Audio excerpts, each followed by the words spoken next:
Welcome back, friends. This is day 2 of our virtual VBS. I am so excited for the things we got planned for you guys today. You know what time it is? Game time! That's right. And you guys are gonna have so much fun with the things we have in store for you today. Remember, you can always press pause so you can get your supplies or so you can do the game or the activity yourself, and then come on back. All right, let's get to it.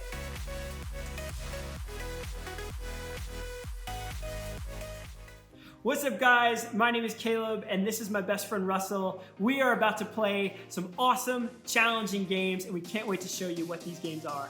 This week we learned that Paul was blinded by God on the road to Damascus and he heard God's voice. And after that, he made a U-turn with his whole life. So in honor of Paul's story, we're going to build our own road that will make some crazy twists and turns, just like Paul did in the story. Let's build. So you guys, we're gonna be using a crap ton of stuff to make our road to Damascus. Caleb, what do we got here? We got some hula-hoops. We got some traffic cones. We got some plungers and a whole bunch of other stuff. Are you ready to build the road to Damascus?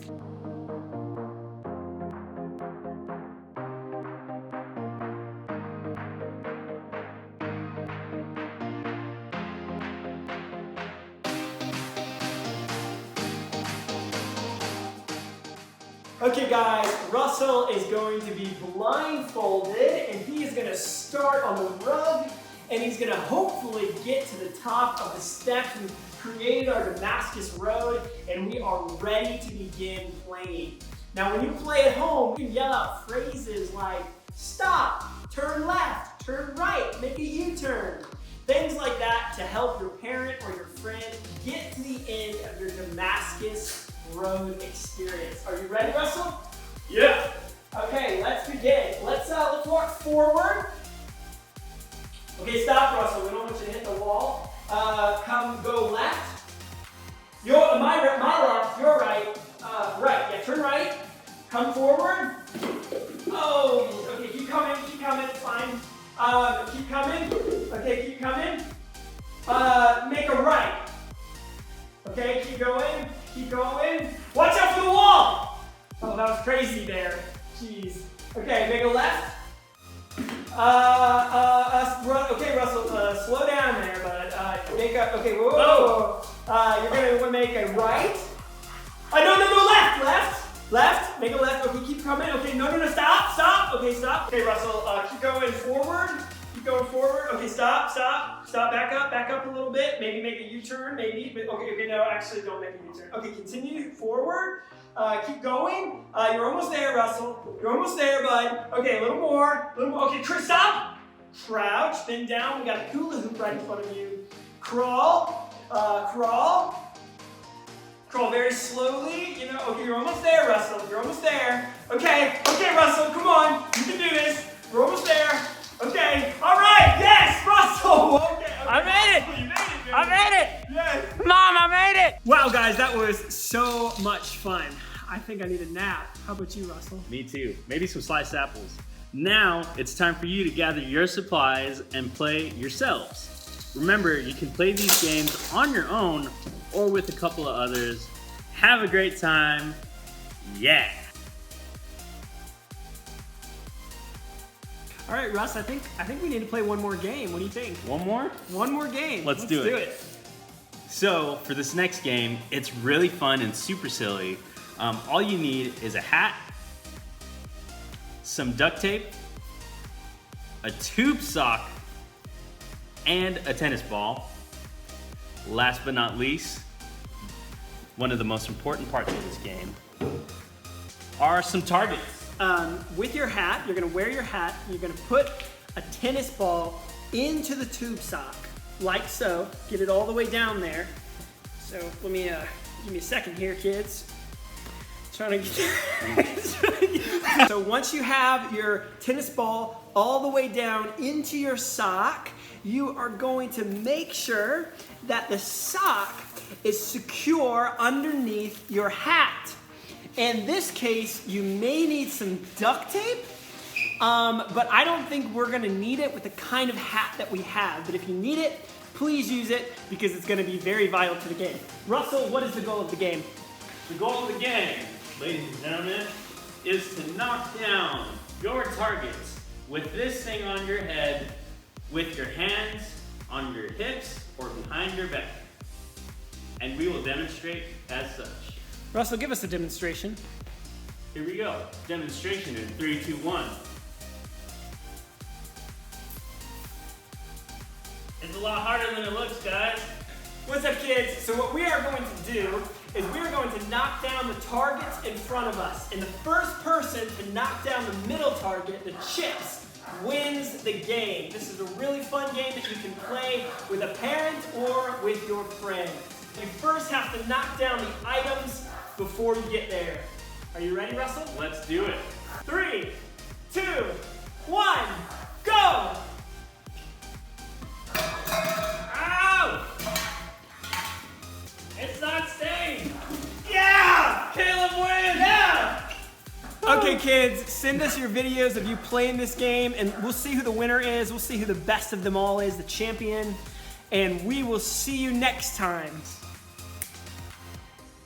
Hi friends, I'm Miss Tammy and I have a really fun job. I'm a professional baker and cookie decorator. Today we're going to decorate together cookies that look like this. We have tie-dye cookies and watermelon slices.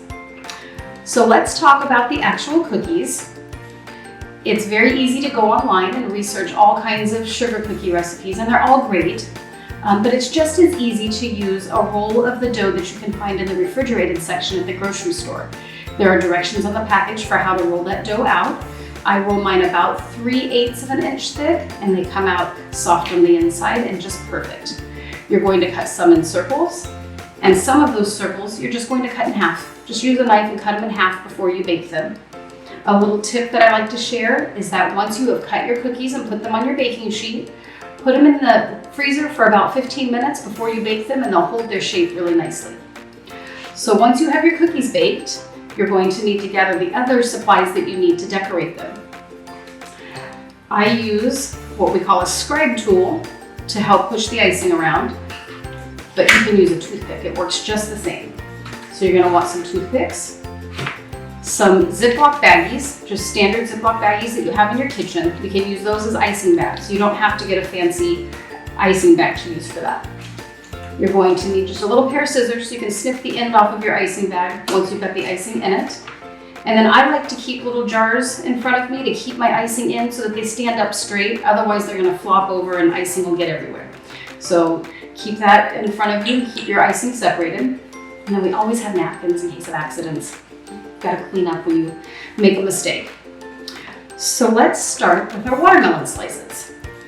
You're gonna take your little half cookie and set it down in front of you. I'm going to show you how to slice the end off of this bag. We'll take our scissors, and you're going to cut just a tiny hole in the front so that you have just a little bit snipped off of the end.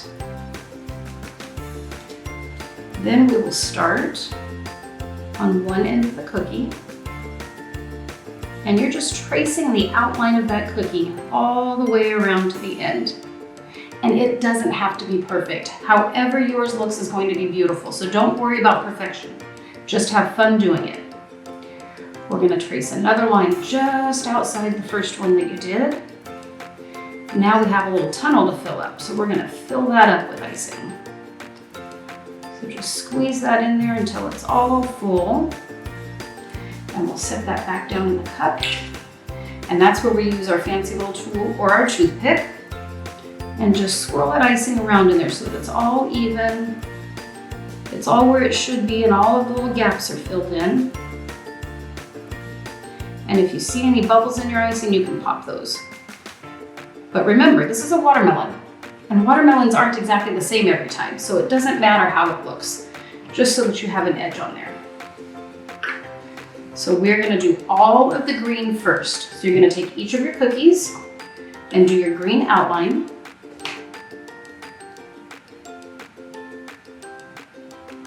Remember when you're doing this, not to let your icing bag touch your cookie, because you're not trying to paint the icing on, you're just squeezing it onto the cookie.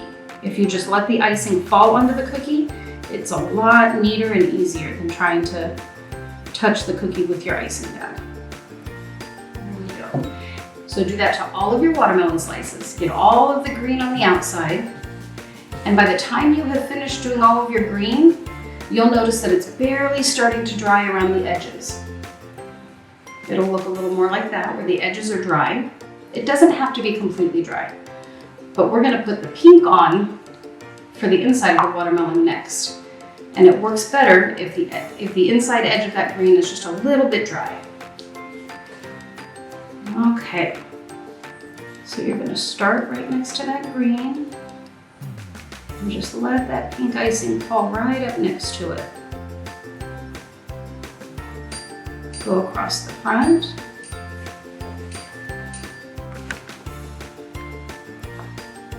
Fill that in.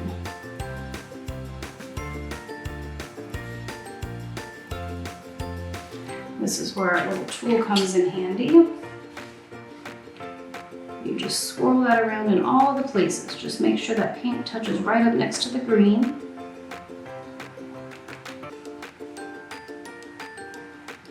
And I've got a little bubble in there I'm going to pop.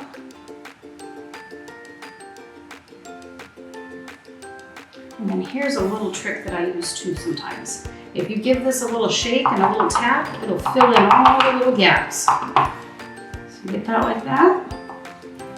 And you're gonna do the same to all of the rest of your green. You're gonna fill the pink in. Next, we've gotta put the rind on the watermelon. You know, when you're eating a watermelon and you have the yummy pink part, and then that white part that's a little bit sour, that's what we're gonna put on right now. And we're gonna do that just by tracing the line that's between the green and the pink. So we'll start there, and you're just tracing that line and letting that icing fall right in between the two. And that's it. Now you have your watermelon rind. And you'll finish doing that for all of your pink ones. And the last thing that we need to do is put our seeds on. Now to put your seeds on, you're gonna wanna wait until this pink is dry. It needs to be dry so that you can touch it without your fingers sinking into the icing. Now you've noticed I've done a few different types of seeds here, and this is where you get to be creative. You can do whatever you want. Some people have lots of seeds in their watermelon, and some just have a few. So that's up to you. You'll take a little bit of your black icing with the little tip cut off. You'll notice sometimes that I squeeze the icing with a little napkin, and that's just to make sure I get off any crusty ends before I start using it. So you're gonna take your black and get up close to your cookie without touching it. Just get up close to it and squeeze a little bit of that black out, and then slide down a little bit, and it'll make what looks like a seed right there on your watermelon.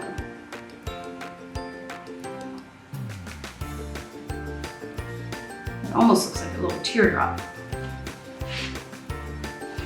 And if you want it a little pointier, you can do that by just dragging it down with your little tool.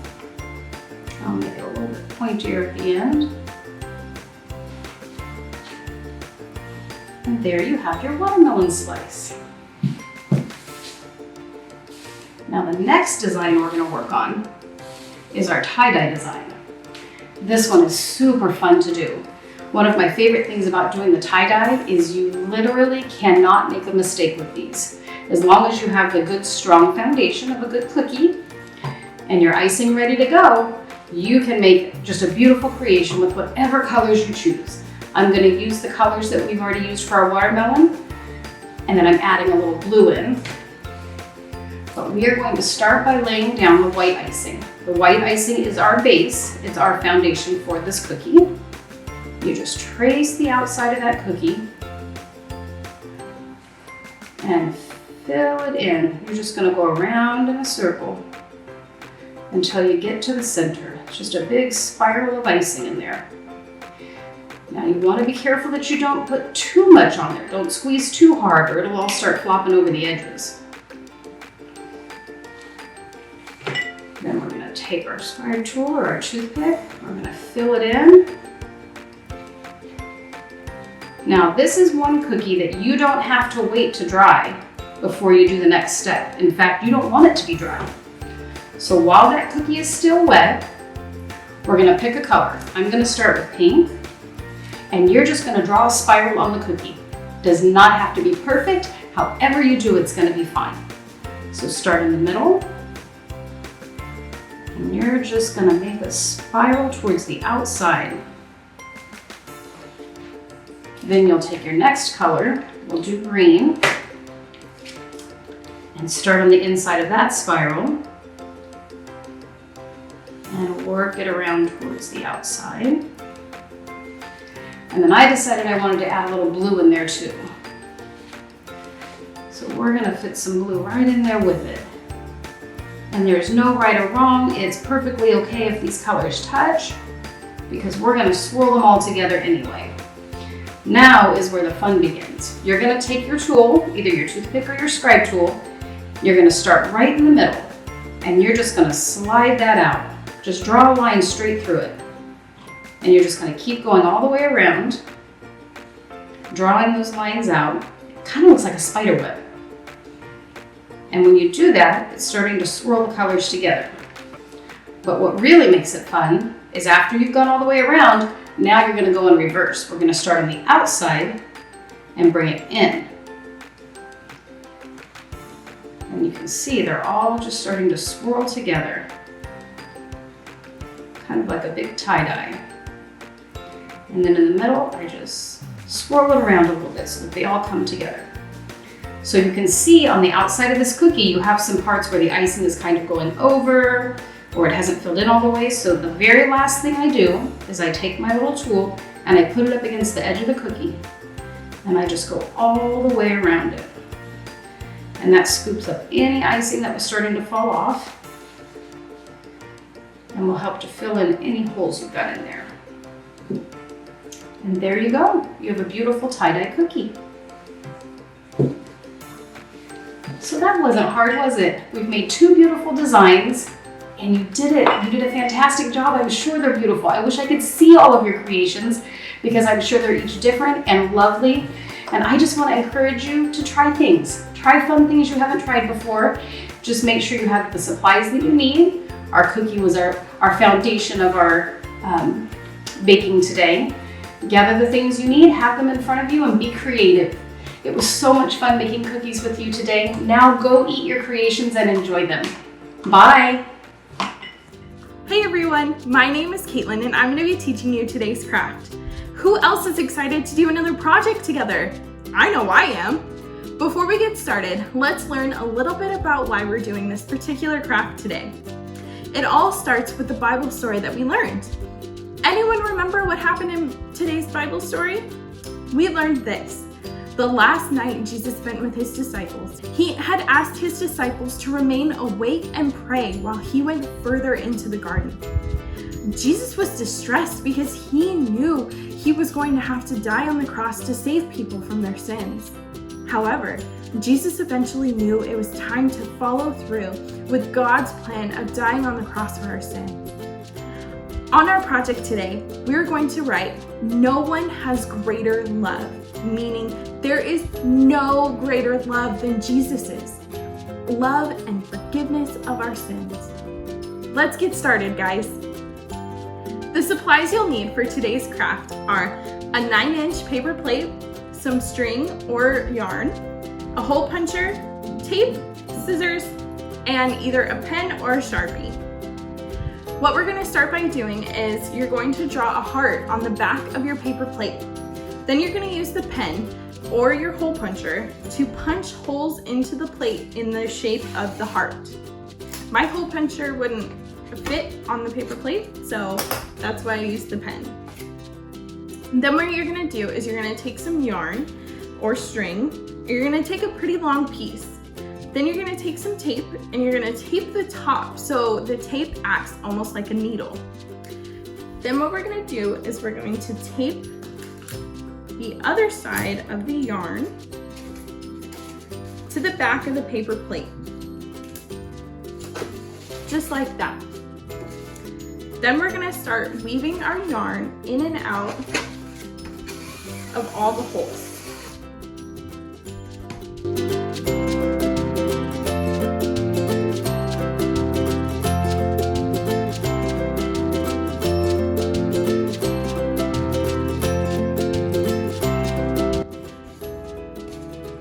So when you're all done, it should look a little something like this.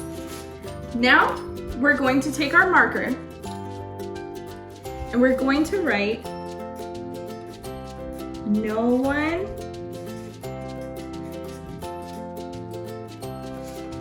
has greater love.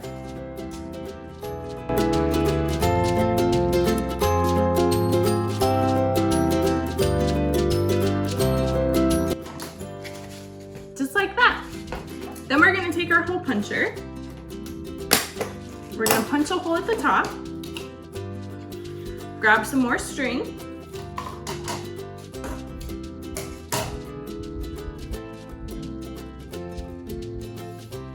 And we're going to tie it to the top.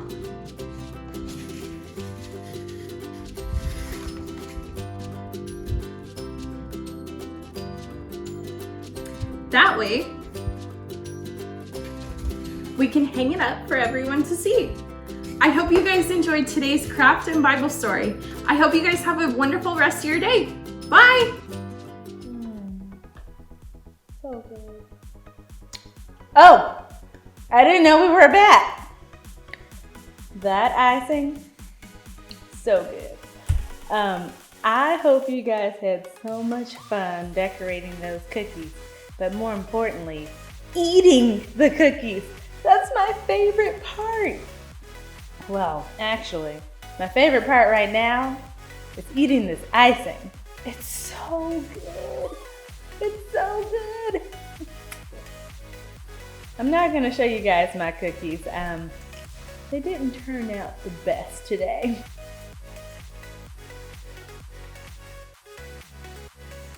Okay, I don't have anything that I'm supposed to have to make these cookies. But I am going to flip that over like so. Cut it in half because that's what Miss Tammy said we should do to make them look like watermelon slices. Here we go.